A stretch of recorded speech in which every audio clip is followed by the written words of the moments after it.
Today we're going to run through the DIY installation of the PDP, Perth Diesel Performance Fuel Filtration Kit to the 200 series. So this kit is the passenger side kit, like I have already said. We're on an Australian built vehicle here, so it's a right hand drive. Factory Toyota filter. We're going to remove these two studs, we're going to bolt on a bracket there, and the filter is going to sit here. If you've got a third battery or other accessories mounted here and it's not going to work for you, you may need to look at our other kit that mounts on the driver's side. So check out the link below now if that's a more suitable option for you. So firstly, we're going to open the box, check all the contents, make sure we've got everything to go ahead with the job, and get all our tools ready. So let's open it up. One set of instructions, spare 5 micron filter, length of fuel hose, pre-fitted off filter kit there, and a hardware kit as well with all the hose clamps, nuts and bolts.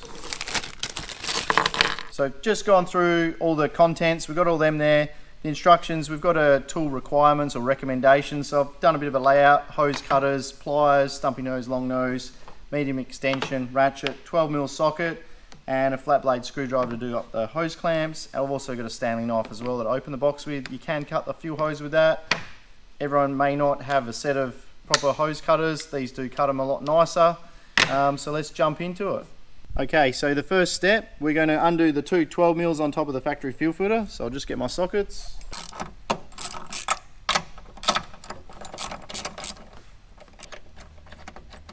Obviously we've done it with hand tools here in the workshop. Yes, we do have cordless tools, but most people have hand tools at home, depending on what sort of tools you've got. Just don't use impact guns that are too strong. They can snap these studs as well. So we're going to disconnect this sensor here as well, just to give us a bit more room, and so you can see the ignition is off. And then it gives you the ability to lift this filter off. So the fuel filtration bracket, we're going to mount that in place. Late and early fuel brackets. I'm just going to run you through a quick little explanation. So you'll see this bracket here has a little step up in it from here.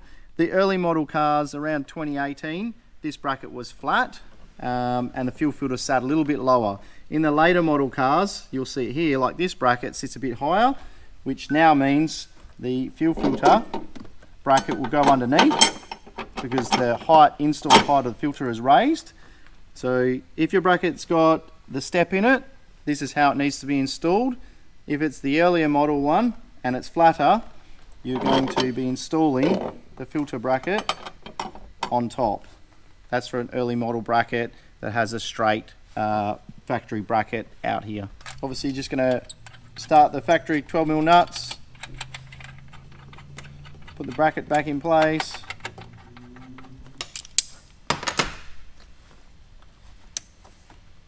Okay, so I've just worked out what bracket it needs. I've bolted the fuel filter back in place. I've connected the factory filter in there so we don't get any engine lights on.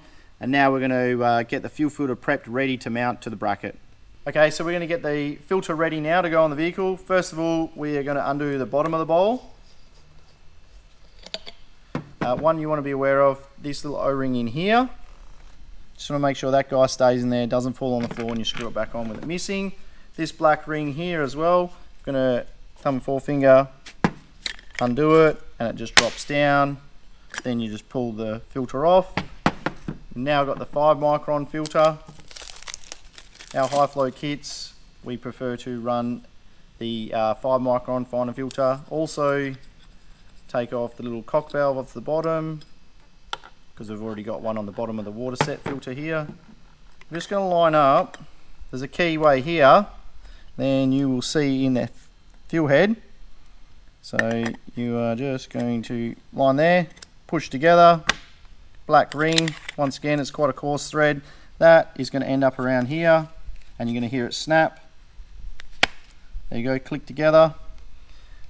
The fuel bowl, we're going to get that ready. We'll just get rid of that bit of plastic there. So that's all ready. That's tied on the bottom. We haven't touched that. There's no need to undo that at this stage.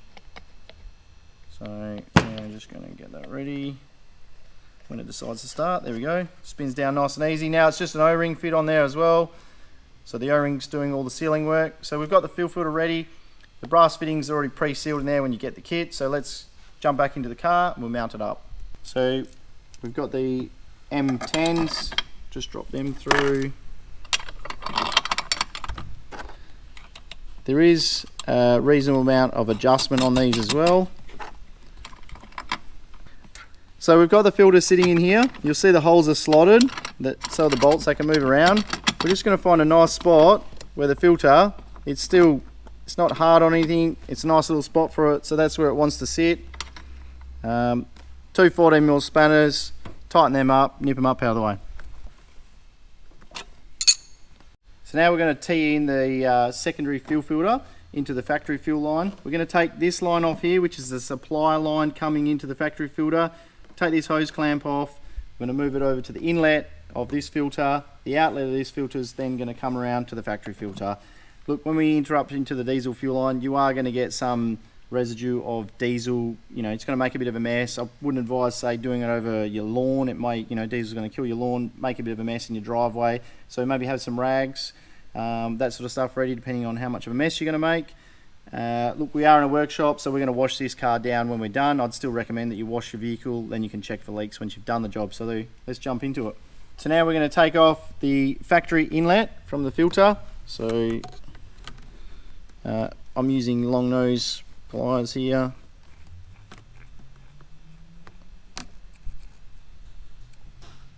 So obviously haven't made any mess there. This factory clamp, I'm going to take him off and we're going to replace it with an EFI hose clamp. You can see the clamp sometimes really does stick to the rubber. That's just because it's new. This one's really stuck. Alright, cool. We're going to discard that one.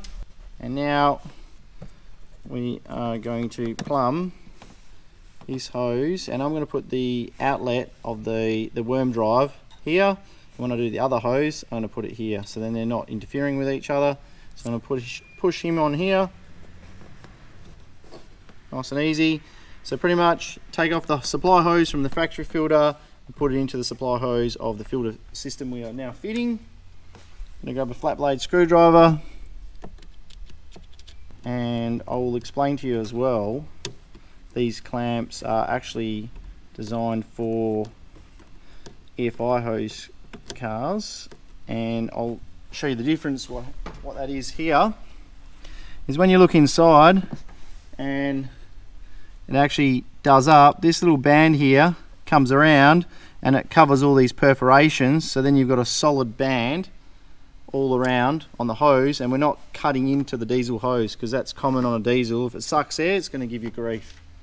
So now we're going to install the fuel hose we give you on the kit. We're going to come onto here, another hose clamp. We're going to trim it to suit to go onto the factory fuel filter. So let's do that. Okay, so we're going to put the hose onto our filter kit we got here. There is a bit of, it is a snug fit, so obviously I've pushed it on now. Now I've got the hose on. I'm going to slide my hose clamp around. I'm not going to do it up just yet. And then the other hose clamp here as well. I want the end result that it sits here like this, or however it sits, needs to sit in your kit and your application. If there's other vehicle modifications, just remember that if there is other vehicle modifications, you may need to make the hose longer, shorter to suit your requirements. A bit of a trick as well with this, if you shorten this hose up, you're going to get a kink in it, and as well, if you ever need to trim a little bit of an end off of it, if you're servicing it and it's, you know, 5 years down its service life, and you know, you've changed filters, you've got a little bit of hose to work with. There's no point making something, you know, really dead tight, and it doesn't give you that little bit of degree of be able to service something, work with something. The idea as well is making, if I'm out on a track and I've got a screwdriver that's this long, I can still get it here, here and here, or if I've got a little short stumpy one, I have as well, because obviously when you're out on the tracks, you've got limited tools to work with. Good thing is Toyotas do have a flat blade screwdriver in their service kit, so you can tighten these up need be, but if it's done right, you shouldn't have any problems. Okay, so we're just going to run you through the supply line to the engine, which is this one here. So it's the outlet of the factory fuel filter. We're going to follow that down, and it meets this hose clamp here. You'll notice that it's got larger little tangs on there. They're little finger tangs, so you can squeeze it together, move the clamp back, give the hose a bit of a twist, pull it off. And then I'll pull it off and I'll show you what I do with it. Okay, so I've got the long nose pliers, It is a bit easier getting in there with them, so I've got them out of there and move that back. Give the hose a bit of a twist. Okay, so we've got the hose, loosen that off. See, we've got a fair bit of length here, so oh, there we go, diesel's coming out already. Go grab the missus bit of Tupperware, whatever you got container wise, and we're going to pump this through. You're going to see a bit of diesel come through, then it's going to go foamy. It is going to take a bit to prime up. The good thing about this on an older car, what you're actually checking is this primer here, the seals in the top of it are still working and it will prime the fuel filter. On this, obviously we've got customers that have hand primer bulbs, things like that can assist you. Yes, they are quicker, but I do prefer to use this, and then you know it works, because when you're on the side of the road, generally you don't have all those luxuries of those extra tools. So a little bit of patience. You feel it starting to come through, it's pumping something. You can hear it. It's going to come through a little bit foamy, and then it's alright. So now we're going to refit that hose down there, and then as well, you see these little tails on here, they're easy to use with your fingers. You can use long nose pliers down there. It'll go on a lot easier because it's got a bit of diesel on there, there's a bit of lube. We'll just put that somewhere in a safe place, discard that somewhere safe once you've done.